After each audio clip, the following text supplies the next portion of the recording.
Picture this, you're Sultan Mehmed II, the guy who literally conquered Constantinople. You've burned cities, you've watched empires crumble, you've walked over more corpses than the Black Plague. But one day, you ride into Wallachia and see something that makes even you, the conqueror, nearly fall off your horse in terror. Not a battlefield, not a fortress, a forest. But not of trees, of people. 20,000 human bodies rotting on wooden stakes, groaning in the wind. And right in the center, glinting like some sick Christmas ornament, is your own general, Hamza Pasha, on a gold-covered stake. Welcome to the home of Vlad III of Wallachia. You know him as Vlad the Impaler. Romanians call him a hero. The rest of the world calls him a monster. And by the end of this video, you're going to understand why both sides are right, and why the real Dracula makes every Hollywood vampire look like a cuddly little bat. And before we go any further into this gallery of nightmares, hit like, subscribe, and turn on notifications. Because you never know when we'll unearth another historical horror show you definitely weren't taught in school. Our story starts in 1431 in Transylvania. Yes, that Transylvania. Vlad is born into a world where the Ottoman Empire is expanding west like an unstoppable infection, and Christian Europe is clinging to survival. His father, Vlad II Dracula, belongs to the Order of the Dragon, a Christian knightly order sworn to stop the Ottomans.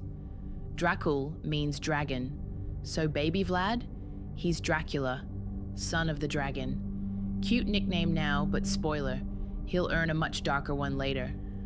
But Daddy Vlad isn't exactly father of the year. In 1442, he makes a deal with the Ottomans.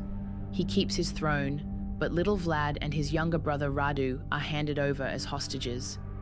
Imagine being 11 and realizing your dad basically traded you for a get-out-of-jail-free card.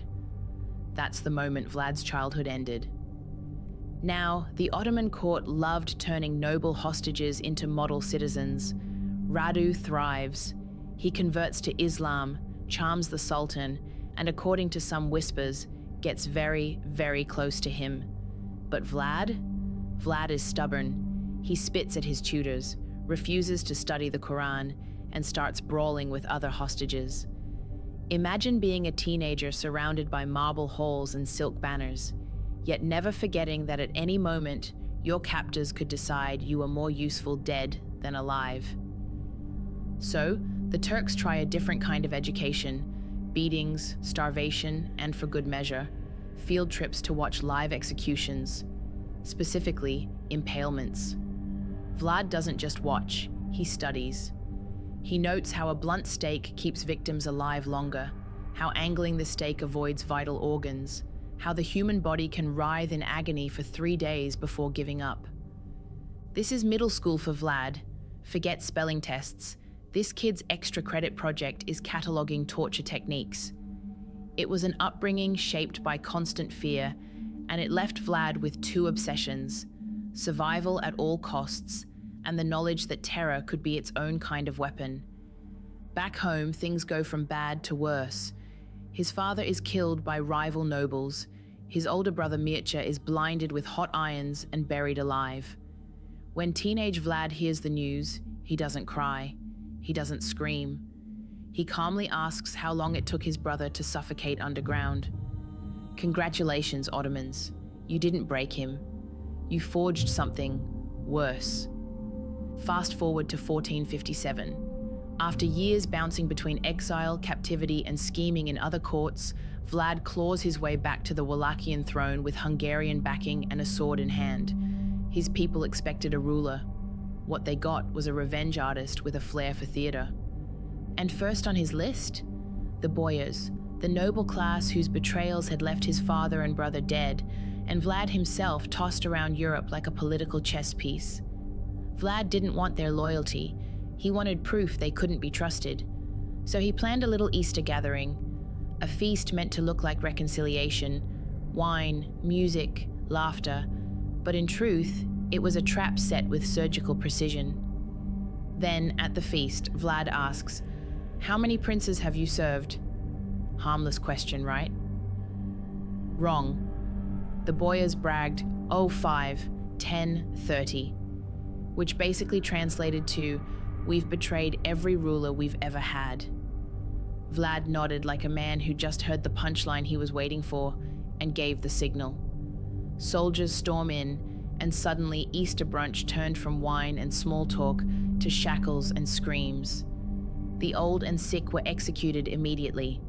The younger nobles were marched off in their finery, forced to rebuild his ruined fortress with nothing but their hands. No tools, no food, no pity. Anyone who faltered was impaled. Easter Sunday became a blood-soaked warning etched into the walls of his reign. And now, the part that turned Vlad from a brutal ruler into Europe's ultimate horror story. By 1462, Mehmed II himself is marching into Wallachia with maybe 150,000 troops. Vlad has 30,000 farmers with pitchforks. It's a mismatch. But instead of fighting head-on, Vlad unleashes psychological warfare so twisted it makes Ramsay Bolton not seem so bad. He burns crops, poisons wells, spreads plague prostitutes through the Ottoman camps, and then comes the grand finale. When Mehmed's army approaches Targovishte, they don't just see a battlefield. They see a nightmare, a forest of 20,000 stakes, men, women, children, Turks, traders, peasants, it doesn't matter. Some already corpses, others still twitching. To put that into perspective, imagine the O2 Arena in London, packed to capacity, every single seat filled. Now picture every one of those people impaled on a stake. That's what Mehmed's army walked into. The stench alone made battle-hardened soldiers vomit. Mehmed himself, the conqueror, takes one look and says, "I cannot fight this demon." He retreats. Yes, the man who ended the Byzantine Empire turns tail because Vlad basically said, "Welcome to my art gallery." Here's the dilemma. Was Vlad a monster, or was he the necessary monster? Romanians celebrate him as a hero who kept their country independent. He never bent the knee to the Ottomans, never surrendered, even after years of torture. To them, he's the bulwark that kept their culture alive. But let's not sugarcoat it. Vlad didn't just impale invaders, he impaled his own people for stealing, lying, or wearing clothes too fancy for his taste. He'd host banquets surrounded by groaning victims and, according to some chroniclers, even dip his bread in their blood. Was it justice? Or was it just a psychopath who happened to wear a crown? Eventually, even Vlad's own allies grew tired of him. Betrayed, captured, imprisoned, released, and finally ambushed, Vlad met his end in 1476, his head delivered to Constantinople on a stake. Irony is a cruel poet. And yet, the legend lives on. Not because he was Dracula the vampire, that's Bram Stoker's fiction, but because Vlad proved reality doesn't need fangs to be terrifying. He showed that fear can be sharper than any sword, that cruelty can be a weapon as powerful as an army. In his lifetime, Vlad impaled tens of thousands, but his real achievement was proving that humans can outmonster any myth. So, was Vlad the Impaler a patriot defending his people? Or just a sadist who turned cruelty into an art form? Maybe both. But at least your bad day at work doesn't end with you on a 20-foot pole. If you're hungry for more dark truths that history textbooks politely skipped, subscribe to the Waxenvein Ledger. Because trust me, Vlad isn't even the worst monster we'll uncover.